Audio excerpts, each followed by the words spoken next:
While the Maldives said originally everything was under control, they've now enacted a state of emergency to strike down any form of dissent. ASEAN had a chance to come together and send a message to China, but didn't. Plus, a woman is stoned to death in Afghanistan. These stories are coming up next. This is the Asia Brief.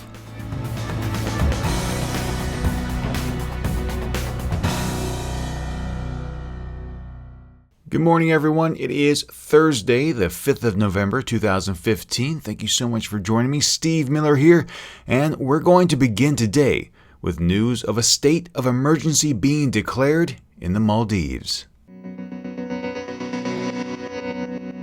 The Maldives declared a state of emergency Wednesday due to a threat to national security, the nation's foreign ministry said.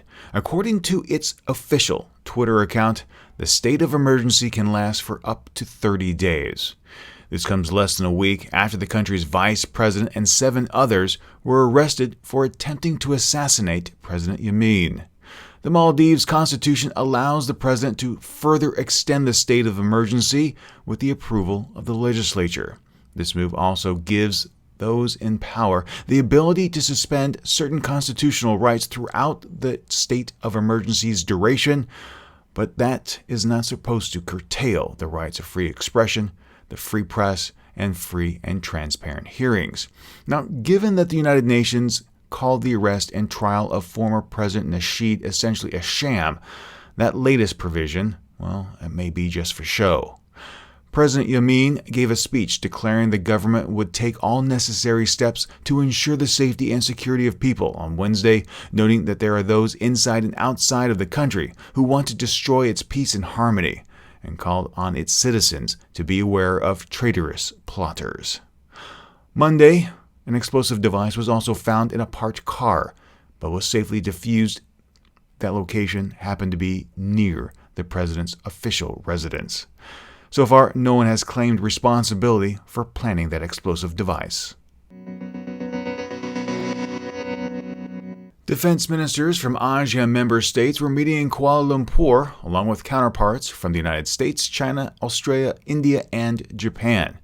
Both the United States and Japan were attempting to get the ASEAN group to issue a joint statement at the end of the confab that would address issues in the South China Sea. But you know what? That was not to be. U.S. Defense Secretary Ash Carter said this, quote, "I had no expectation that everyone would agree on the South China Sea or any other issue.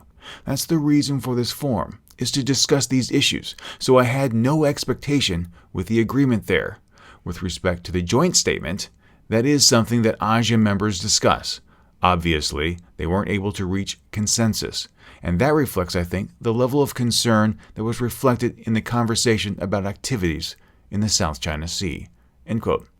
China's defense ministry said it regretted that a joint declaration was not issued and accused, using air quotes here, certain countries that were outside Southeast Asia for being responsible for the cancellation of that statement.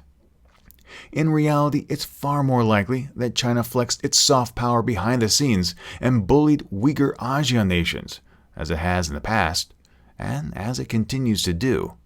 Unfortunately, as long as ASEAN member states refuse to band together, even when they're enlisting the support of the United States and other Western powers in the region, they're never going to be able to stave off China. China bullies, and ASEAN member states simply sit back and take it, because of Beijing's economic influence. ASEAN has proven itself completely ineffective in dealing with China and with this issue in particular. This is why the United States is now slowly moving into the mix, because China has gone unchecked for far too long.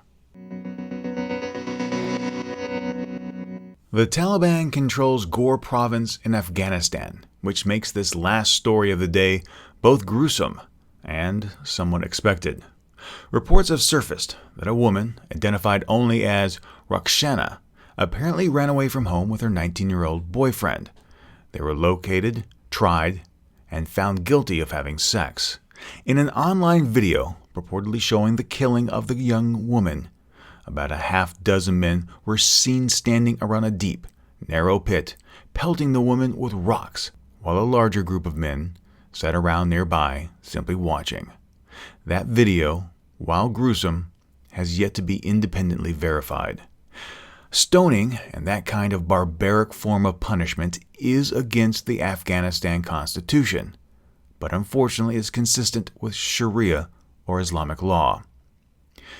The incident has sparked outrage across the country, and even the president said it was a criminal and un-Islamic act. The president has launched a probe into the matter, but it's likely that that will do little.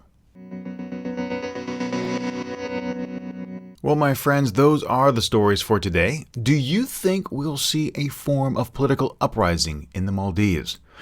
Do you think that ASEAN will ever stand united against China's incursions into the South China Sea? And what do you think makes Sharia law so attractive to fringe elements in the Muslim community? Please take a moment and let me know your thoughts. I'd love to hear from you.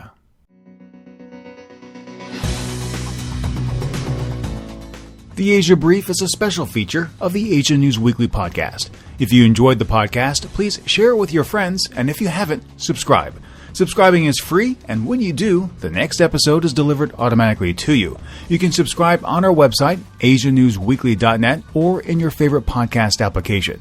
You can also keep up with more news from the region by following Asia News Weekly on Facebook or Twitter. And if you have any comments, questions, or feedback, be sure to drop us a line. That email address is podcast@asianewsweekly.net. Thank you so much for joining me, and until next time, remember to be true to yourself and to always be awesome.